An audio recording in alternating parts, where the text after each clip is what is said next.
This is Pod Populi, podcast for the people.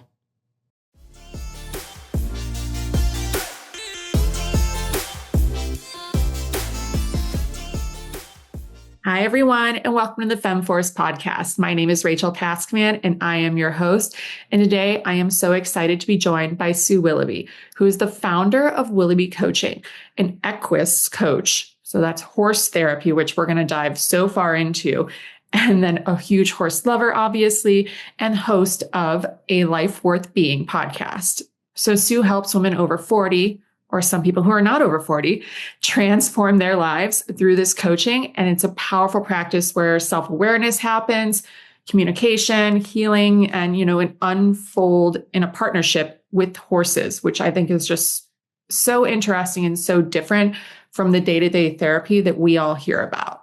She's going to talk about her journey and how she got here and how she's become this multi-talented coach. And so I'm so excited to have you here. Thank you so much, Sue. Rachel, thank you so much for having me on the show. And I'm really looking forward to our conversation today. So you've said that horses are your happy place through the hardest times in your life.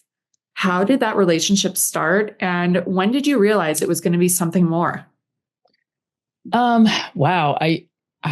It's kind of just always been in my blood. I think I've always been attracted to them. Even as a little kid, I just wanted to snuggle them and sniff them and, be with them. And they're magnificent creatures. They're yes, so beautiful. They are. And they just drew me in. I mean, there is some sort of heart connection, right? I think from day one. And it's funny because I didn't, my mom was not a horse person. Nobody in my family. I did have cousins who were into horses, but I just was attracted to them. And I think a lot of girls go through a horsey stage, right? Yes, absolutely. Yeah. And they take riding lessons and do whatever and then grow out of it. And I just kind of never grew out of it. But I never did the horsey phase where I was all about, taking lessons and competing. And I just wanted to be around them because like you said, they were my happy place. I grew up in a not so stable household, and it made me feel good and comforted and safe to be with the horses. I love that. And you had a really difficult, upbringing. And we talked about this and the personal growth out of it. And you're raised by a single alcoholic parent and, struggling with that and your own identity and belonging. That's just insane. And then you had some other really traumatic things that had happened to you. Do you want to tell the audience a little bit about your background in that? And then how we were we're going to take the journey to where we are now.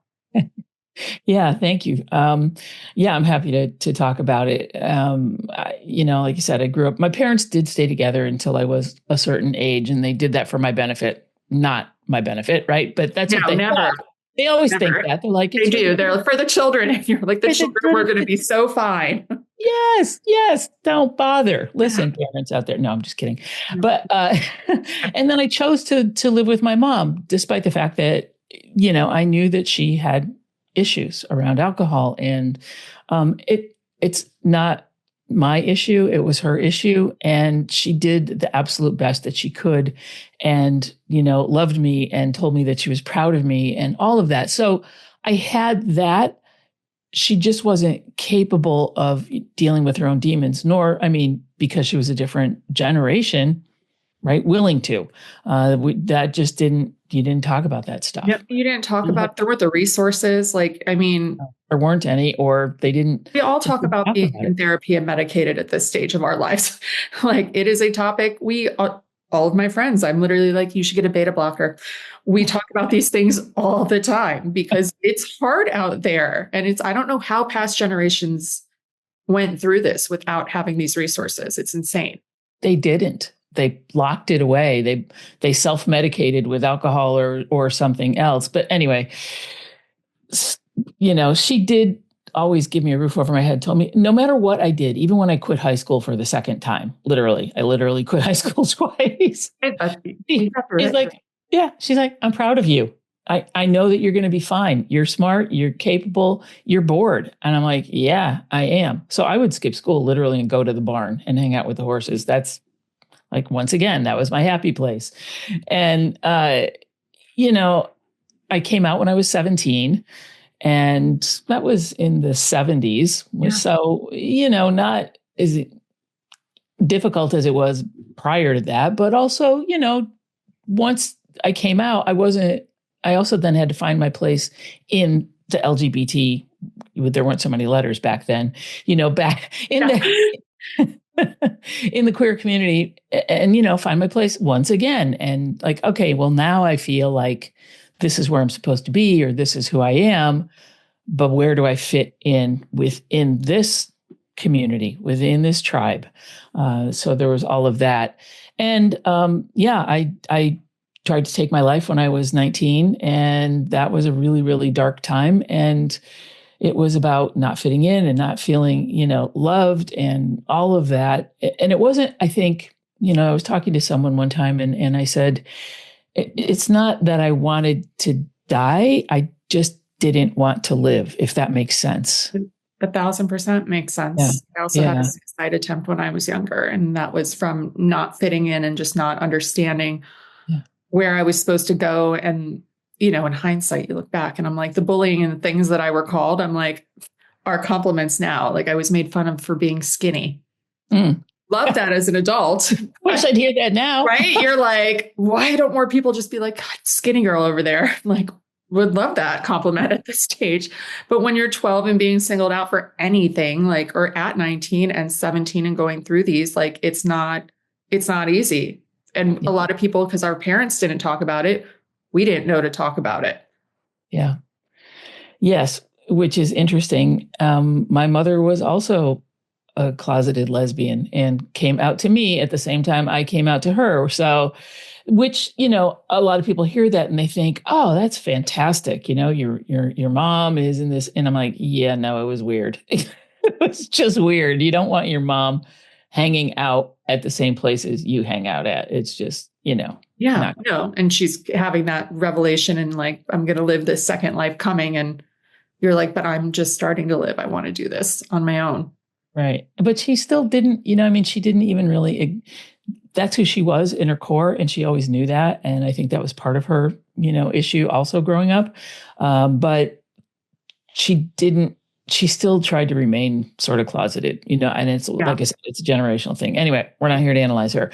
However, so all of these things just kept bringing me back to horses. And at one point, I saw an ad in the paper for a summer camp for individuals with special needs of varying degrees.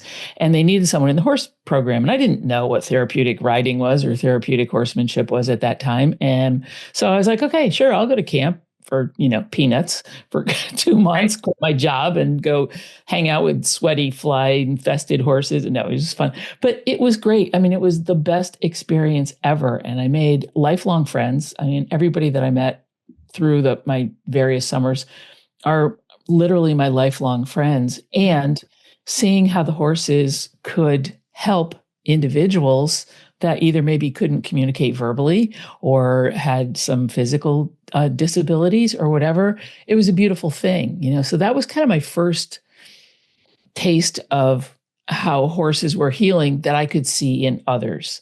And then over time started to realize, whenever I'm having a dip or a low point in my life, a horse magically appears, whether it's a rescue situation or whatever it is, and kind of is there for me. And the horse finds me, I find the horse, and we get each other over that hump and it, bond. And it's amazing. It really is incredible.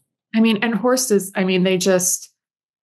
they're so intuitive. I'm going to go with that as my word. They're so intuitive because anybody ever tells you, I've been around horses, not my whole life, but in periodic stages of my life. And whenever I would have somebody that was brand new and we would be going for a horse ride, they'd be like, so you've done this. And I'm like, yeah, you got to stop freaking out because they're going to freak out. Like it's going to center you. Take a breath. If you're nervous, they're nervous. If you're pissed off, you're probably going to get kicked. Things are going to happen. They're so intuitive with your own emotions and the vibrations and the energy. It's just insane to me. Yeah, absolutely. And the reason being is that they are prey animals.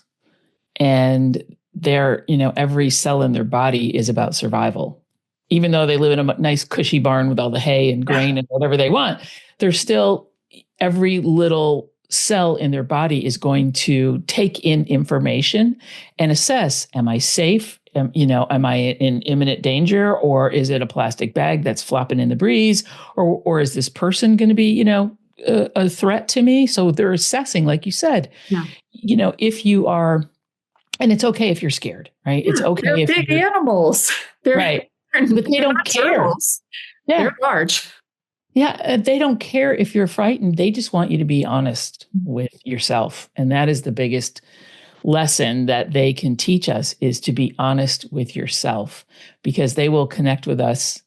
Like you said, they can sense our biorhythms, our breathing, our heart rate, our everything, as if we are a herd member, because when we're in their sphere of awareness, we are part of their herd, and they're communicating with us nonverbally, and they're picking up our nonverbal communications, whether we think we're putting them out there or not, which is amazing. No, 1,000%. And so for those that are new to this concept, what exactly is Equus coaching, and what happens during a session with a horse? Yeah, great question. It's a little hard to visualize because you're thinking, am I riding the horse? Yeah. So the work that I do is all on the ground. The horses are at liberty, meaning that they can, wander around freely. They're not with a halter and a lead rope. And I am outside of the arena, and my client is inside of the arena, or a small round pen with the horse. I don't just throw people in there willy-nilly. You're like, okay, have at it. See ya. With that horse. Right. I do a full safety demo and show people how to interact with the horse, the safe ways to approach the horse, and a little bit about their behavior, so that they can start to tune into the feedback that they are getting directly from the horse, which is also what I'm doing. So let's say you came to me, Rachel, and you said, I'd like to have a session with the horse. Okay, great. We would talk and find out what's going on with you. And there might be a lot, but try and set an intention for what you'd like to accomplish in this session.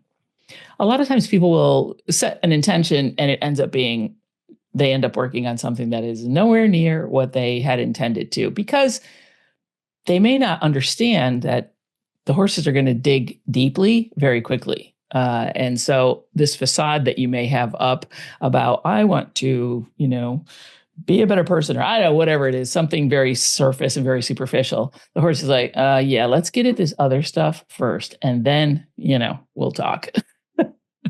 I mean, it's so cool though. Like, what's that? It's so cool. Just the concept of this. Yeah. So the horse is just being a horse. There's no special training. They're just in your space. You're in their space, and you're having a conversation with the horse. And the horse is just either walking around or doing whatever the horse is doing. Once again, like I said, they're going to take care of themselves first. And they're going to also try and assess where you're coming from, what's going on with you. So you may ask the horse to move, or you may do something else. And I'm watching the horse's behavior, how their ears are moving, which their ears do move independent of each other. And they also have like almost 360 degree vision. So they're always watching and assessing and taking in information. And as you, the client, is interacting with the horse, like I said, I'm looking at the horse for feedback. And also then I'm asking you, what are you seeing from the horse? Or you may be talking to the horse. It doesn't matter if you are. They're just kind of like, be chatting away, but that's me. Yeah. And it's fine. They're like, okay, whatever. I don't, blah, blah, blah. And then that gives me the opportunity through observation to ask very specific kind of open-ended questions. And it may be like, what are you seeing? Like, let's say the horse is in your space and really kind of pushing, your boundaries, like coming up to you really closely, maybe, even to the point of, maybe being a little pushy, or, maybe nibbling at your jacket or something like that. I would ask, what's going on there? And they say, oh, the horse is just being really cute and snuggly. Okay. and then I'll just be quiet for a minute.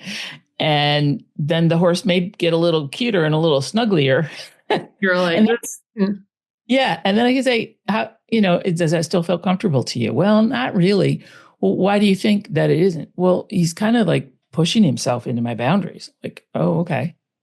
How does that make you feel? Yeah.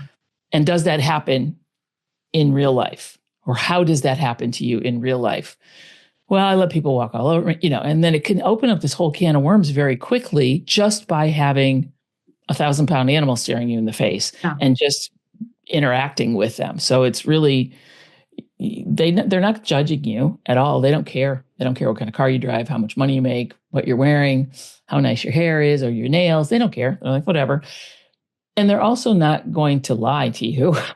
And like you said, they're going to reflect what they're getting from you. So it really does cut right in to the conversation very quickly. Yeah. It's got to be such a magical experience to like have that awakening and that opening. And then to have that in front of such a magnificent animal that just is really like feeding the energy, like we were saying. Yeah. Yeah. And they're also holding space for you. I'm holding space for you and the horse is holding space for you. And within that energetic space or that energetic bubble, connections are being made through heart connections and so forth. And the horse is sharing their energy with you, and they are supportive. They will give you exactly what they feel you need.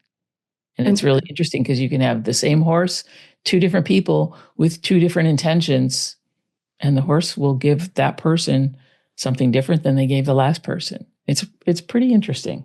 I mean, it's, again, so intuitive, and that's just phenomenal. You also do virtual sessions, and that supports clients a little differently, obviously, than the in-person work. How do those work? Yeah, that's a great question. I think a lot of it is because I have spent so much time around horses that I have a little horse brain. So that's a little crazy. Love it. Yeah. Where I also have a lot of intuitive nature and can pick up on subtle things that are not being said and bring that into the conversation and think like, what would the horse do? What is the horse seeing right now? How is the horse, if I were a horse, how would it be interpreting this information? Because that's all horses do, really. I mean, they process information constantly. Process, let go, process, let go, process, let go, which is a really interesting way to teach people to build awareness and not hold on to things. Yeah. So like I said, I put myself in the horses, WWHD, what would horse do? I hope you have merch for that because that's great. Right? I'm working on it. No, I love that.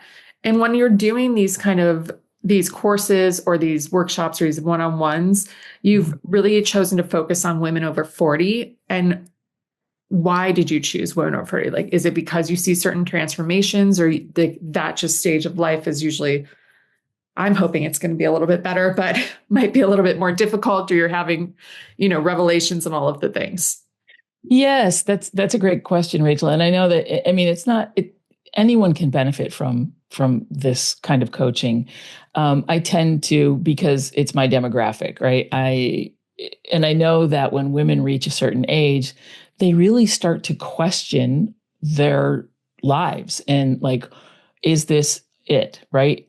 Whether they've been raised a family and had a job, or raised a family and the kids move out and now they've got, the empty nest thing going on, or just whatever. They've reached a certain pinnacle in their career, but they're going to start to question things because, and I don't want to say midlife crisis because it's not a crisis. It's a midlife curiosity, if anything. And you start to question, what else, what's my next chapter going to look like? What can I'm tied up in this identity of my corporate career or my family or my parents or my whatever. And I want to step away from that. I want to figure out what is going to light me up. So it's a great way to sort of spark that curiosity. If you're already asking those questions, or you may just want to be like, hey, you know what? I love my job and I want to be, I want to take my job to the next level. I want to do whatever, or I hate my job. I want to get the heck out of here. And I want to do something that is literally going to, light me up, because my life's not over. I don't have to sit on the couch and eat bonbons and not do anything. I want to live. I want to be, so. I mean, yeah, but that's what an amazing, right there. What an amazing prophecy to have. You just want to live. Yeah. And what an experience to have to be able to bring that out for you. Yes, exactly. And I think, getting outside of your comfort zone is a big thing. And that's always been my jam. Growing up the way I did, my comfort zone was discomfort, really, because I never knew what I was going to walk into. So I was like, well, how bad could this be? So you really started with a very low baseline for what was happening. But a lot of people don't experience that, or they really do try and keep themselves what they consider safe. And by safe, I mean not pushing the envelope, not trying new things. And I think the other thing that when people start to think about, hey, I'd really like to pursue this interest, they think that it's going to be this big, huge thing. And rather than breaking it down into tiny little turtle steps and just trying a little tiny bit of it, you may hate it. That's okay. If you want to try something new, that doesn't mean that you have to reach a certain level of mastery and do it for the next 20 years. Try something else. Yeah, try something else. And that's pretty much the way I've lived my life. I've done a lot of things that just because I've been curious about them. Yeah, but what a great way to live. Yeah, like I don't have a bucket list. You wouldn't have started a podcast. You wouldn't have bought a horse. You wouldn't have been doing so many things just to be curious on things. Like that's how I would want to live every part of my life, is to continually, if the minute I'm not curious and wanting to learn something or try something new, like horse terminology, put me out to pasture. Cause like, there you go. Cause I'm like, I don't really think I'll be living the way I want to live at that point then. Yeah, exactly. Exactly. And I mean, when you're doing these things, you're also doing these retreats. So you do 3 retreats a year. And when we talked about them, they're, designed for deep reflection and reconnection, and they're really, really powerful. What can somebody expect who wants to join one of these retreats? What are these going to be like? Yes, I love this because I'm so excited. It's retreat season.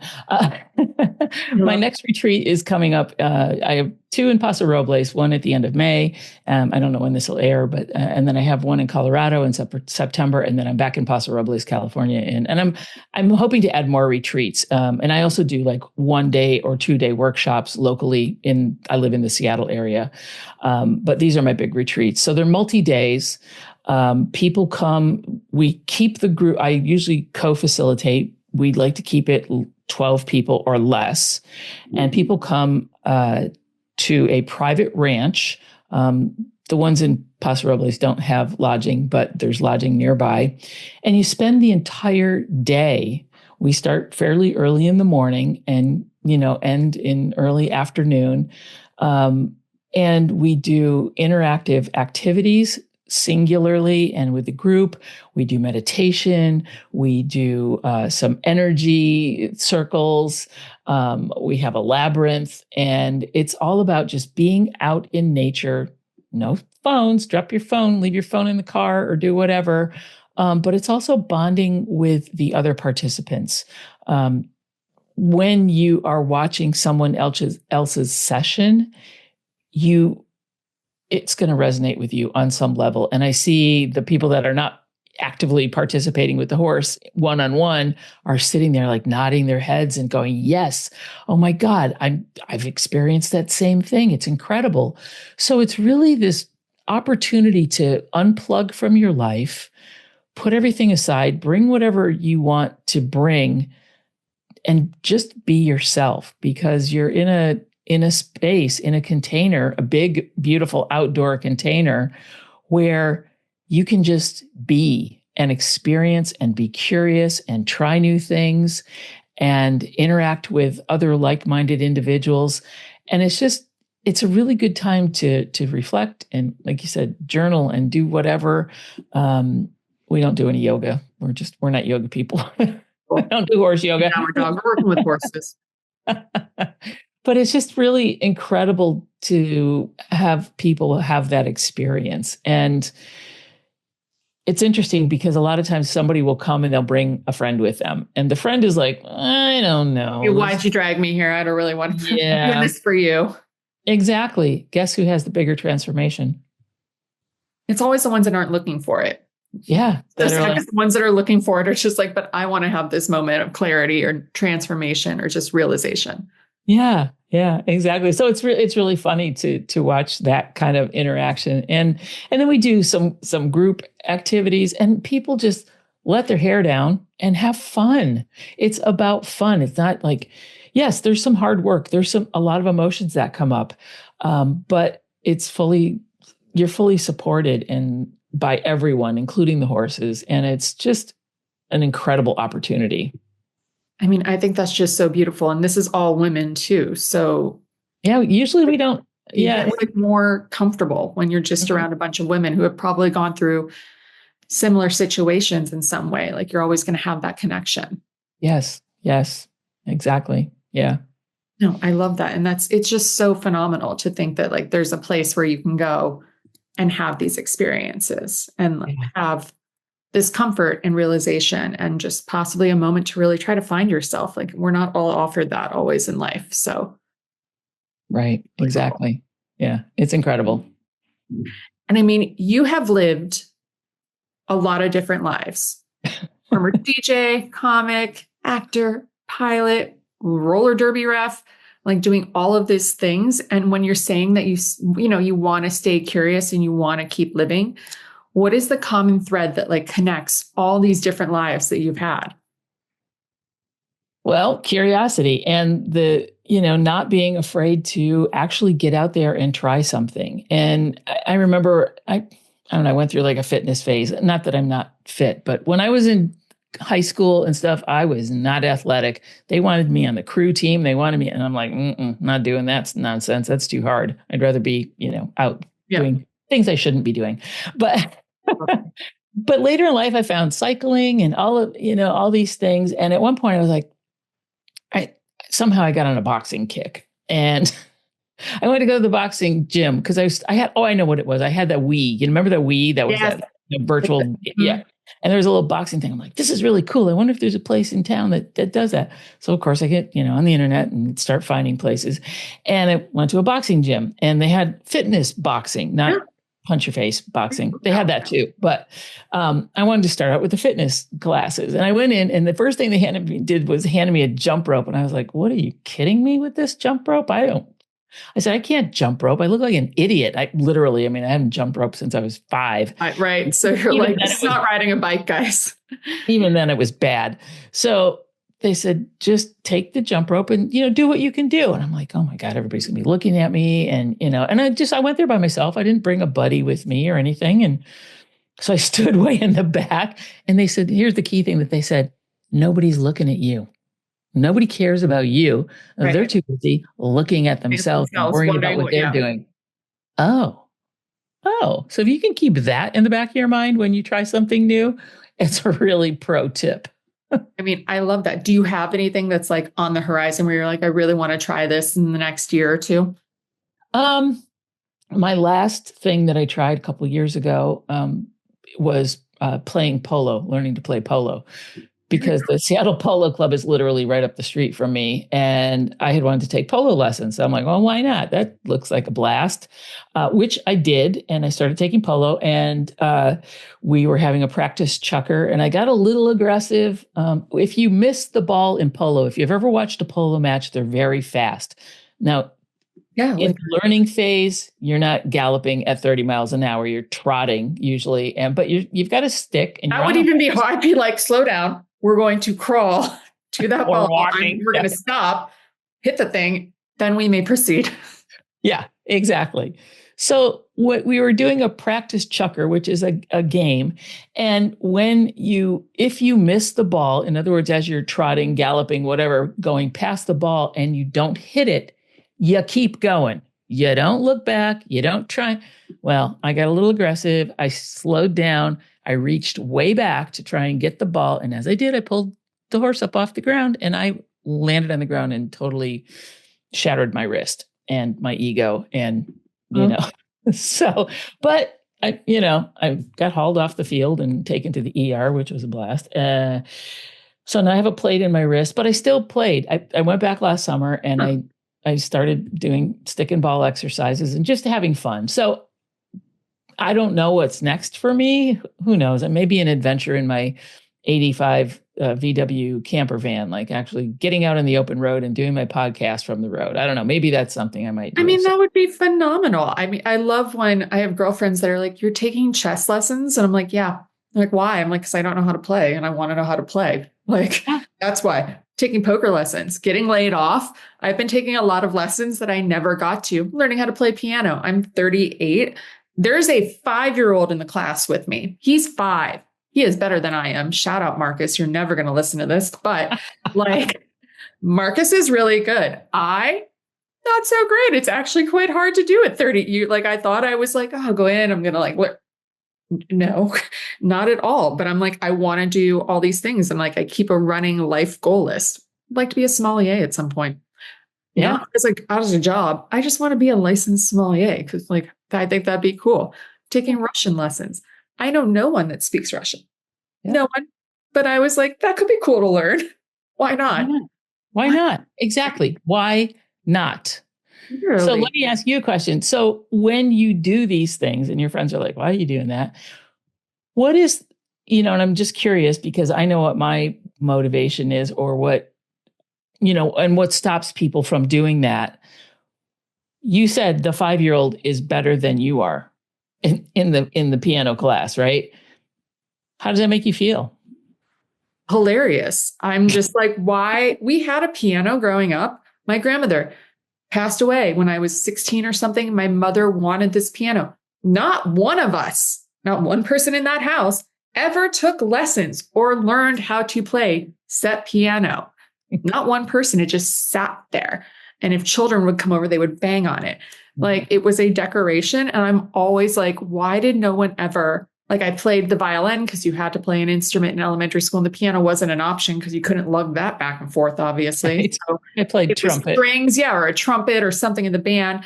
So I played the violin and I did that through middle school. And then just, then I got busy with everything else in high school and just never did it. But it was always in the back of my mind. I'm like, why did I not learn how to do, I should have learned how to do this. I should have. And Marcus will probably be some prodigy. Good for him. He's doing great. But he's also 5. But he's 5. It's humbling because he doesn't actually care. He's there for fun. So half the time I'm like, all right, Marcus, we can try this. How'd you do that? And he'll be just really confident. He'll come over. He's like, well, you'd move your fingers like this. I'm like, thanks, Marcus. That's helpful. The way he described it is actually more helpful. This is good. Because he doesn't care. He's just, this is his one of his activities. His mom is just trying to fill the day with a million things. Right. He's also doing, he's on a little mini track team. He's 5. I don't even know what that means. He was just like, I run track. And I'm like, you're 5. And she's like, they run in a park. And I'm like, cool. They run in circles. Good for them. Literally, she's like, wears them out. And I'm like, okay, props to you. Let them try everything and figure out what they like and what they don't like. Yeah. I'm just also that person. If I want to know about it, I will dive in and go so far down the deep end. It's not even funny to become an expert on it. And I like to know a little bit about a lot of things. If I don't know about somebody and somebody just starts talking to me about it, I'm like, well, now I've got to go home and I'm going to figure this out. I'm going to learn Russian, or I'm going to travel to that country, or you can't tell me I can't do anything. I can do everything. Good, I can't cook. Yeah. Do everything. Try cooking. Yeah. And what you said is I love to do that too, because there's always a weird little, not weird, but there's always a subculture attached to something like polo or roller derby or piano or Russian or chess. Chess is a big subculture, right? There's more to scratch than just scratching the surface of something. And I'm like you, it's I'm going to dive all in. I'm going to learn to fly. I'm going to buy an airplane. I'm going to jump out of it, not while I'm flying it, but you get my drift, where it's I just want to be in it and totally immersive. And I think that's kind of what I love about the horse retreats too, because it's immersive. So yeah. It's just so diverse too. You can never stop learning, and it doesn't have to be trigonometry, for crying out loud. It can just be something that's I'm learning how to needlepoint. I don't know how to, like, that to sound simple. It's not. It's not simple at all. Thought it was. Bought an Amazon kit. And right now, that's what I've been doing while watching, Unsolved Murders at night. This is my layoff night because I'm like, I will pick up any kind of hobby. The one hobby I don't do well, cooking. And we learned that the hard way. Couldn't make sourdough to save my life. So I just don't do it. It's not an activity I enjoy, but I tried it. I'm not good at it. I didn't enjoy it. So I'm like, moving on. We're going to move on to something else. Life's too short for me to try to master something where I'm like, I hate this. This is not fun. Yes. Thank you for saying that, because that is key. So a couple of key things that I picked up on what you're saying is it's okay. And I tell people this all the time. It's okay to be curious, start something new, but also have fresh eyes and have a beginner spirit and be okay with sucking at whatever it is that you're doing, playing the piano or making sourdough. But it's okay to suck. I think that's hard when women especially, reach a certain age. They don't want to suck at something. They don't want to look bad. They don't want to be the beginner. So kudos to you for just being like, I'll figure it out. And if I don't like it, I won't do it. I feel like it's at that, like, and I'm not 40 yet, but soon. And I'm like, it's like reading a book. If I don't like it, I'm not that, like, I don't push myself to be like, just get through it. I'm like, I don't like it. Like, I'm not wasting my time reading this book when there's only so many books I'm going to be able to read in my lifetime. Moving on. We're moving on to the next one. Like, and I've done that to book club where I've gone in and I'm like, I read half of it. I hated it. And I stopped. I didn't like this. So that's my opinion. I didn't like it. I didn't want to finish it. I'm not going to push myself to do it. And how many times have you heard people say, they watched a movie or something. They're like, well, that's 2 hours of my life I'll never get back. Why'd you watch it? Yeah. Why didn't you shut it off and walk away? Cats, the Broadway. I go to so many. I love Broadways. I go to so many shows. Literally, it hit intermission and I'm like, I don't understand this. And my sister was with me and she was like, is there a plot? And I'm like, I don't know. Like, I honestly don't know. I'm like, took her to Les Mis. She had never read the book, never seen the movie, nothing. I'm sitting there singing it. I'm like, I know everything about this. Cats should be simple. Was not simple. Hated it. We literally got up. I'm like, we do not have to sit through another 2 hours. I can't, I don't know what's happening. Props to the people that are up there. I don't get it. I'm like, we can leave now. And then we left. And I was like, I'll be fine. Like, couldn't leave in the middle of the first act because that was rude. And I would have like interrupted other people's experience who might have actually liked that Broadway. But I was like, no, I'm good. Mm-hmm. Like, no. And now I will never see cats again. I don't ever need to. I'm good. So I'll have assuming the second act. That cat box. Assuming the second act is just the same. They're just meowing in those onesies runing around the stage. Like a Furby convention or whatever. Literally all I got out of it. I was like, so is there a main cat? It's I can do a whole podcast episode on how much I hated that thing. Yeah, I see. That's okay. I don't think I've ever seen it. I mean, it never even appealed to me. So I never made it in the door and had to sneak out. So it's not a thing. I also want to talk about like your digital nomad vibes, because you talked about like taking your van and just hitting the road, and like you're rooted on a ranch. You have your horse Moose and your Dachshunds and the adorableness of all of that. But you also work to be able to like travel and to see the world. And so how has your love of travel influenced what you're doing and like the curiosity of everything and like working with people from all around the world? Well, one of the things that I love about podcasting is that I do get to connect with people all over the globe. I've been on other people's shows. I've interviewed people that, in Australia, New Zealand, and all over the place. I've also been to some of those places. And Moose does not live with me. I board him 5 minutes from here. So I have a little bit more flexibility about being able to travel. And honestly, my dogs are not good travelers. So I have a dog sitter so that I can actually enjoy traveling in the car or whatever. I love a good road trip. And that is kind of one of the things that I'm drawn to. And just, I've kind of just been thinking about how fun would it be to sort of convert the van. Now, the first thing that needs to be converted about a VW bus, I don't know if anybody knows anything about them, but they're not super reliable. So I get to be doing a lot of podcasts from repair shops along the road. Along the road. I mean, you might find a very interesting repair person. We never know. You never know. So, I think it would be really fun to just get out there and experience things. I do sometimes record my podcasts live. Like I've done it with some of my artist guests where I'll go to their studio just because I love the experience of it. But it would be really fun to be able to like go to a ranch and talk to somebody who owns a ranch who does similar work to that I do, or talk to people at one of our retreats, or something to that effect. But in the meantime, connecting with people, and like I said, I've talked to so many people in different places on my podcast, and as a guest, they're like, "Come visit." I'm like, "Okay, be careful what you wish for," because right? You're like, I will. Don't think I'm not that person. Pull up in your driveway and pitch camp. You never know.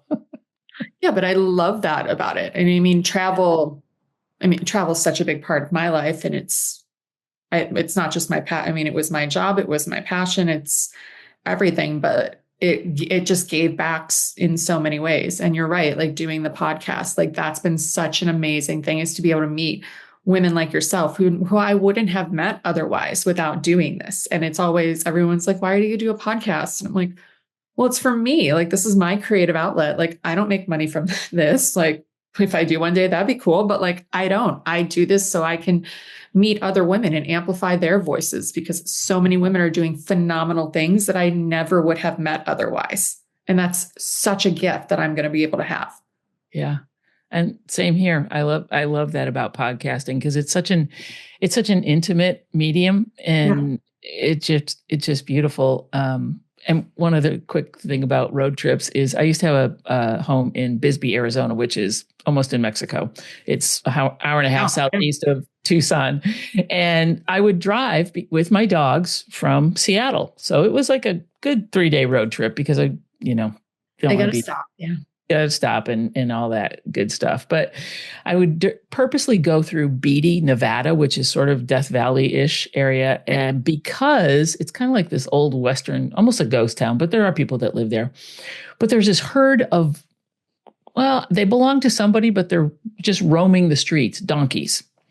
And I have some really great pictures, because I always would go and seek them out. I'd look for them. I knew they were somewhere in town, so I'd drive around till I found them, park the car, get out and commune with the donkeys. And they would come up to me and, talk to me and snuggle with me, and they'd scratch their ears, and we would just hang out for a while. And then I'd get back in the car and drive on. So that was like the high point of my trip, doing stuff like that. But when you're on a road trip, you can do that. Mm-hmm. You're not on a bus with a bunch of tourists and looking out the window at 70 miles an hour. Same thing. I did a 15-day bike trip in Vietnam, and it's a completely different way to see the world, because you're in it. You're not viewing it. No, 1,000%. And I think that's so cool. And it's just so true though. Like, if you can take the time, and like, you have to experience it. You can't just like rush through it, or else you're never going to have like those memories or have those like intimate experiences that you can get with travel. Yeah, exactly. Yeah. So I have one last question before we wrap up. Okay. And I ask every one of my guests this, but if you could give one piece of advice to your 16-year-old self, what would that be? Oh boy. Oh boy, that's a good one. So many things. But I think one thing would be that you're smarter than you think you are, and you have a lot more on the ball than you think you do, and that you just need to believe in yourself, and everything will be okay. Stop questioning yourself and your existence, and just give yourself some grace. I mean, so true for nowadays too. So that too. Yeah. You're like, you're going to be good. And I love that. Yeah. That's amazing. Sue, thank you so much for coming on. I want to tell everybody where they can find you. They can find you at willoughbycoaching.com. Her podcast is A Life Worth Being, and you can check out her upcoming retreats, the virtual coaching, potential in-person coaching, whatever you guys would like to check out. I think it would be an amazing experience for anybody to be able to have this kind of therapy in their life and like have it a once in a lifetime experience to be able to do this. Thank you so much, Rachel. I really appreciated our conversation today. It was very fun. All right, everybody. We will see you next week. Thank you, Sue.